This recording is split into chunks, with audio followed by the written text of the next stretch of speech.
Oke, baik. Sebelum kita memasuki pelajaran pada hari ini, silahkan untuk semua peserta membersihkan ruangan, membersihkan meja masing-masing. Oke.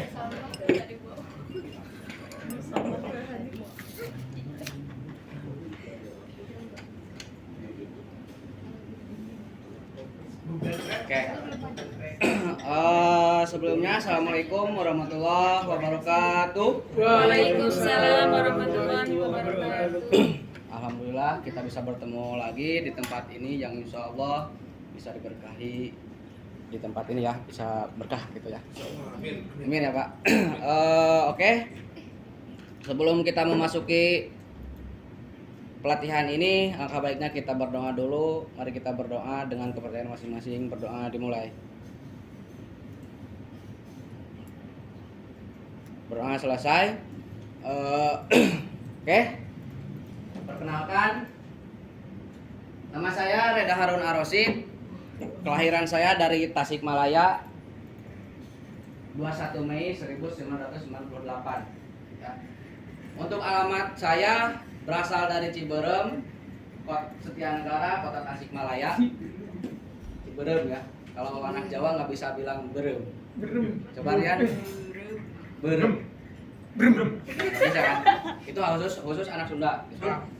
Terus pendidikan saya dulu di SMP Terpadu Riyadul Ulum Wadawah sama SMA Riyadul Ulum Wadawah ya. Saya tidak melanjutkan ke jenjang S1, saya melanjutkan ke Mondoan gitu ya. Terus ini nomor telepon saya nomor 081 55 894 0107 ya. Apabila kalian mempunyai problem apapun itu, masalah apapun itu, silakan curhatin kepada saya nomor tersebut gitu ya. Terus ini ada email saya juga, kalau mau ngirim-ngirim berkas, ngirim-ngirim apa bisa lewat email juga gitu ya. Dan tugas nanti yang akan kita pelajari. Oke. Oh, ini ada quote-nya sedikit. Saya sebagai bidang di otomotif sepeda motor ya.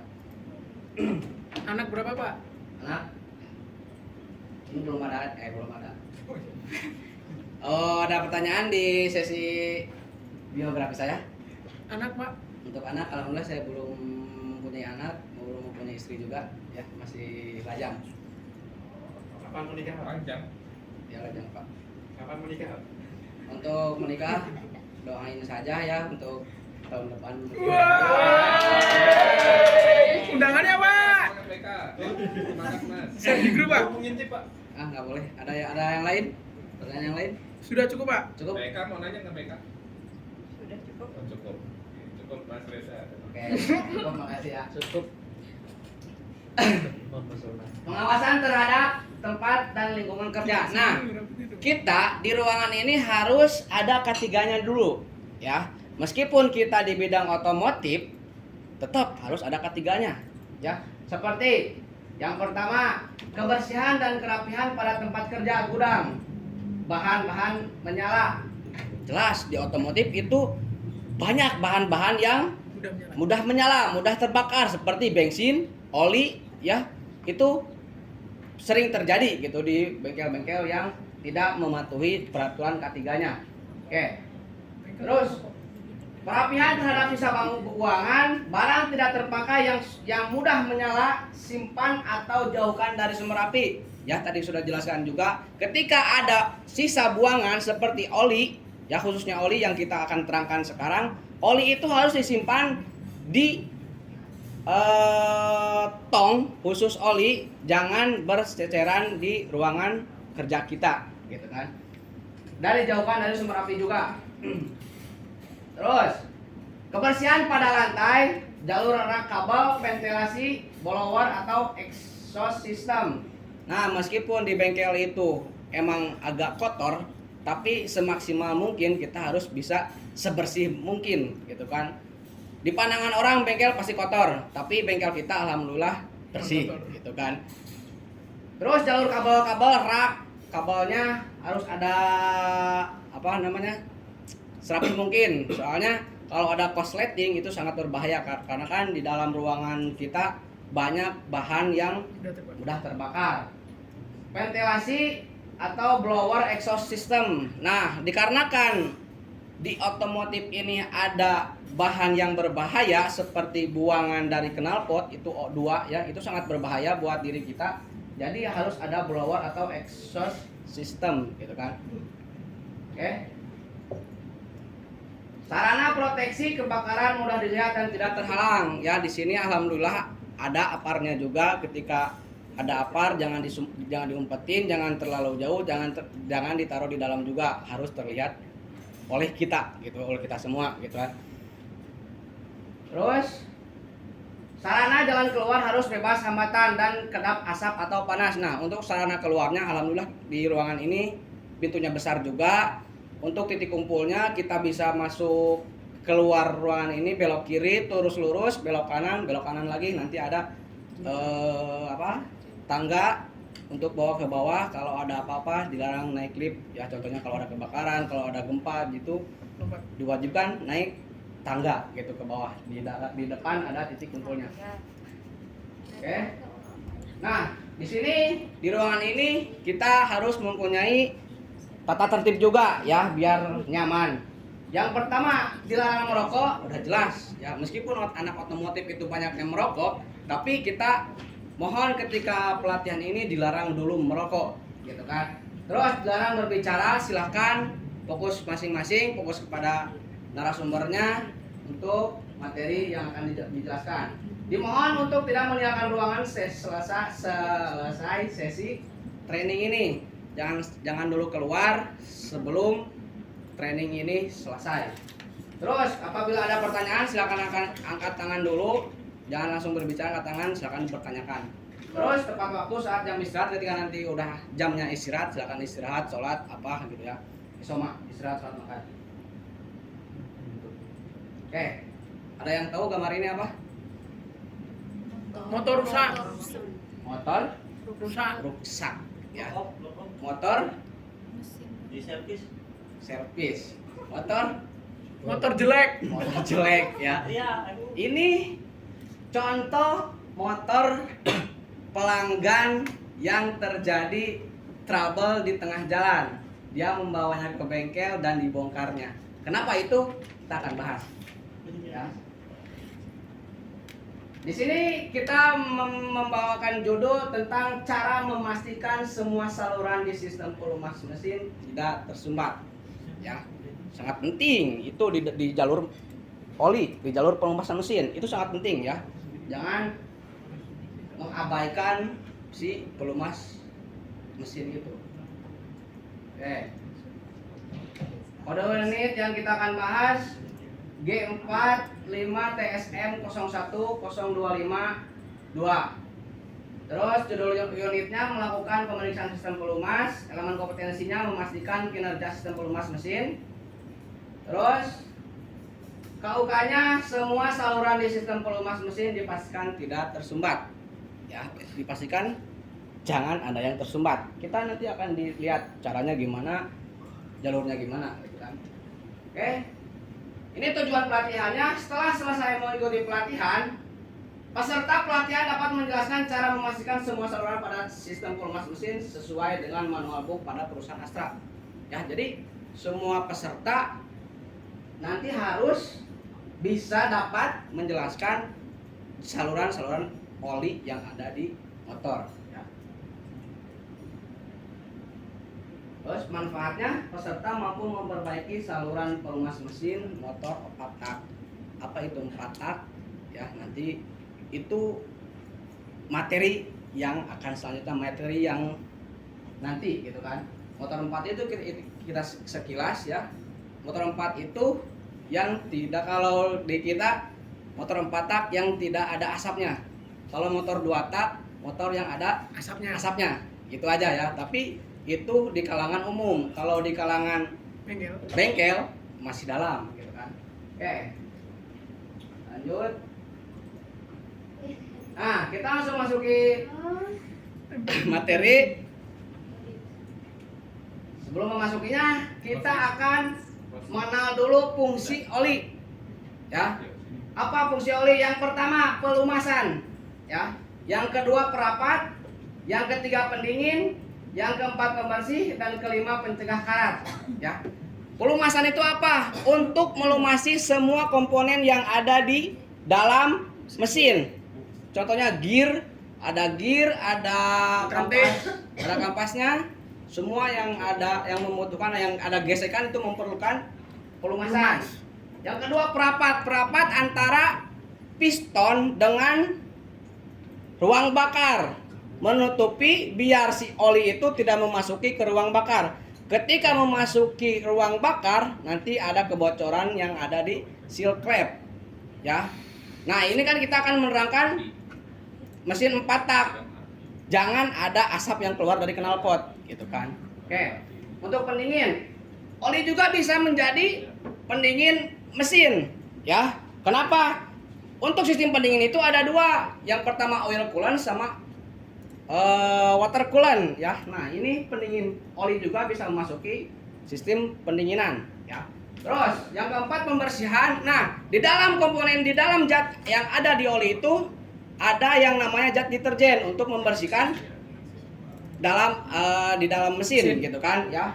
Terus pencegah karat juga, biar di dalam komponennya tidak ada karat. Kalau emang ada karat sangat berbahaya. Terus di sini ada jenis filter oli.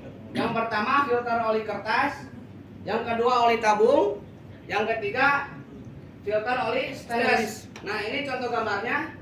Oli kertas seperti ini, ya. Oli kertas, ini oli tabung, ini oli stainless. Kalau filter oli kertas itu satu kali pakai, ya, satu kali pakai buang, satu kali pakai buang, ganti.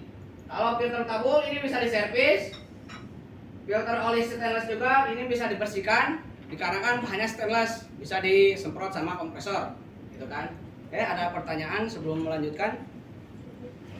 Kalau filter oli kertas itu biasanya durasinya berapa hari, Pak? Berapa hari? Untuk masalah filter oli kertas biasanya diganti sesuai pergantian oli, minimal 1 bulan 1 kali. Kalau 3 minggu udah kotor harus diganti juga, Pak? Harus diganti. Kenapa? Kalau tidak diganti akan tersumbat ke saluran oli yang lainnya. Itu semua motor ya? Itu semua motor. Itu kan banyak ya, ada motor listrik, ada motor Yamaha, itu macam motor. Jadi itu kan filter oli tabung itu semua memang harus ada itunya. Oh, berbeda. Setiap motor berbeda. Seperti filter oli kertas ini biasanya ada di motor bebek. Ini di motor bebek juga. Ini motor koplingan gitu, Bu. Berbeda-beda. Motor Ada Jepang lagi? ya, Pak? Apa? Khusus motor Jepang. Semua motor, Pak. Motor Kalau- Arab, motor Arab. Untuk Arab, untuk motor Arab saya. Saya tidak apa? Ya Mahmud. Yamaha. Udah. Ya sama Yamaha sama, ya. Yamaha. Ini juga masih banyak tipenya yang kertas, bentuknya yang kotak juga ada, yang stainless yang kotak juga ada, gitu kan? Ya. Ada pertanyaan lagi? Yang paling recommended tuh yang mana, Pak? Untuk yang paling recommended itu menggunakan filter oli stainless. Ya. Yang ini memakai oli stainless. Ada lagi? Cukup ya? Cukup? Oke, kita lanjut ke materi yang selanjutnya. Di sini ada standar oli pelumas. Ya.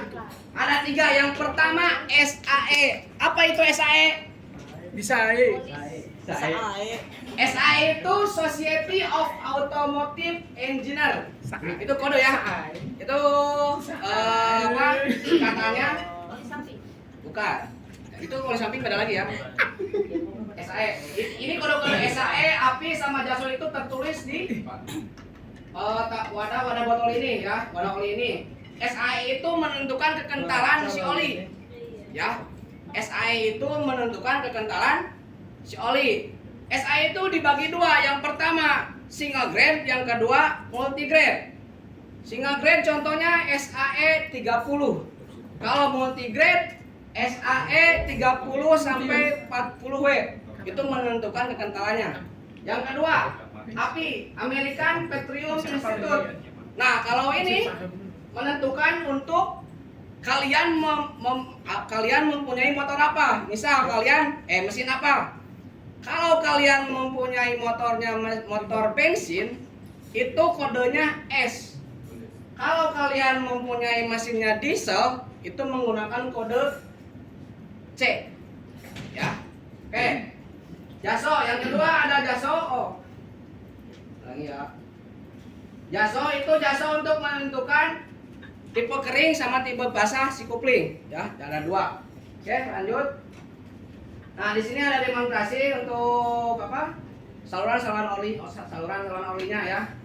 Oli yang berada di bak atau karter diisap oleh oli pompa melalui saringan oli yang selanjutnya oli akan ditekan dan disalurkan ke bagian-bagian mesin yang diperlukan.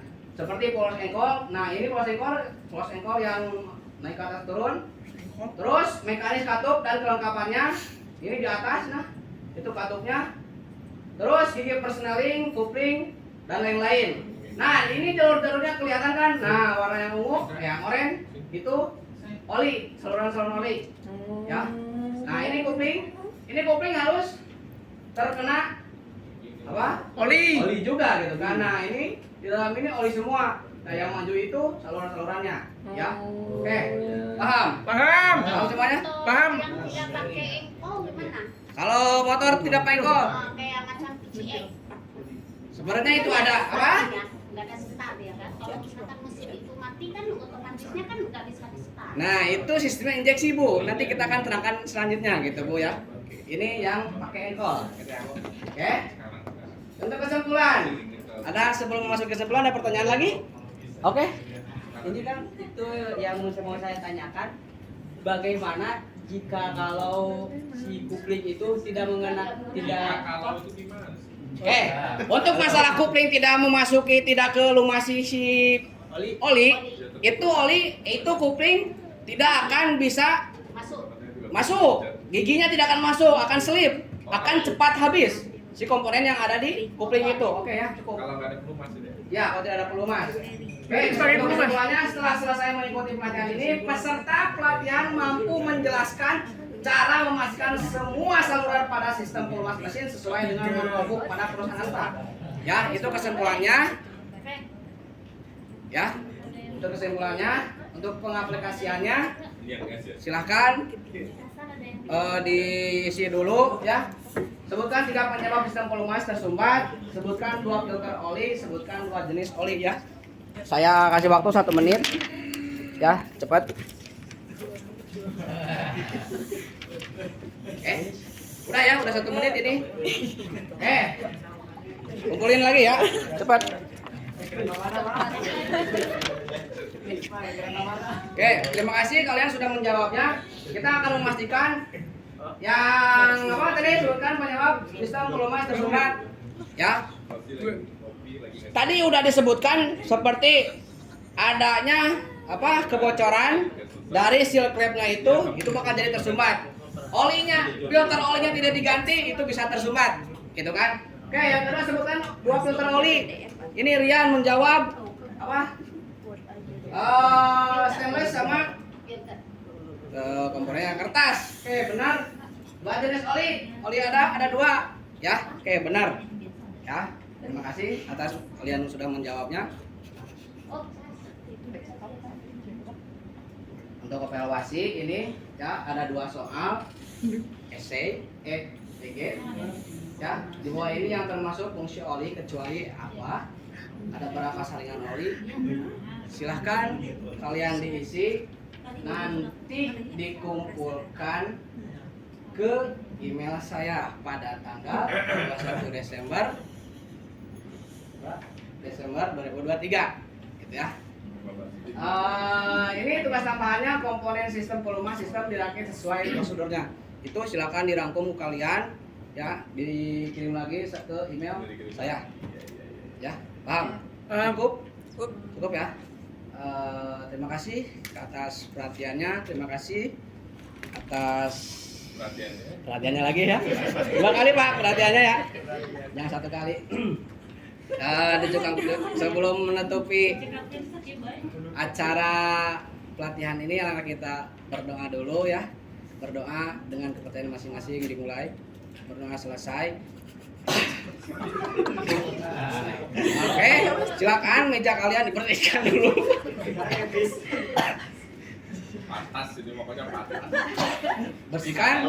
Oke. Terima kasih kalau tidak ada lagi ya. Terima kasih atas perhatiannya. Assalamualaikum warahmatullahi wabarakatuh. Waalaikumsalam.